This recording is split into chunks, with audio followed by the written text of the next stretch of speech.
میں رابطۂ عالم اسلامی کی کانفرنس میں شرکت کرنے کے لیے ملیشیا آیا ہوا ہوں۔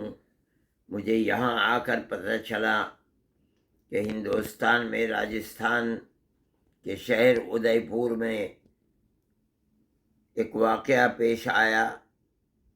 جمعیت علماء ہند ہمیشہ قانون کو اپنے ہاتھ میں لے کر کسی کام کے کرنے کی مخالفت کرتی ہے۔ ہم اس واقعے کی بھی مذمت کرتے ہیں اور یہ سمجھتے ہیں کہ یہ اسلام کی تعلیمات کے خلاف ہے، اور ایسا عمل کرنا ملک کے اندر امن و امان کو تہوبالا کرنے والا ہے۔ جس طرح ہم ہمیشہ سے موب لنچنگ کی مخالفت کرتے چلے آئے اور ہم نے ہمیشہ حکومت سے یہ کہا کہ اس کے خلاف قانون بناؤ، ایسا کرنے والے لوگوں کو پکڑو، انہیں جیل بھیجو اور ان کو ایسی سزا دو کہ جو دوسروں کے لیے عبرت ہو۔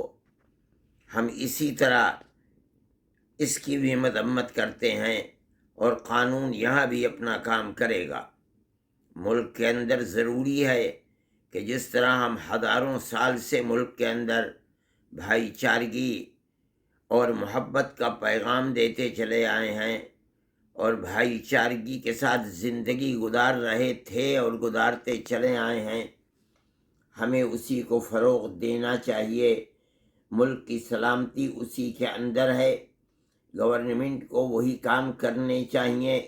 مجھے افسوس کے ساتھ یہ بات کہنی پڑتی ہے کہ اگر ملک نے اور ملک کی حکومت نے اس بد زبانی کے اوپر پہلے سے شکنجہ کس دیا ہوتا تو آج ملک کے اندر یہ حالات نہ ہوتے اور یہ بد امنی کی صورت پیش نہ آتی۔ میں پھر آخر میں مسلمانوں سے جمعیت علماء ہند کی طرف سے، جو ان کی اپنی جماعت ہے اور 100 سال سے زیادہ پرانی جماعت ہے، میں یہ اپیل کرتا ہوں کہ خدا کے لیے ملک کے امن و امان اور سالمیت کو اپنے سامنے رکھیں اور کوئی ایسا کام نہ کریں کہ جو کام ہندوستان کی تاریخ کے خلاف ہو، اور صبر و تحمل کا مظاہرہ کریں۔ باقی حالات ہیں، حالات تو بدلتے سدلتے رہتے ہیں۔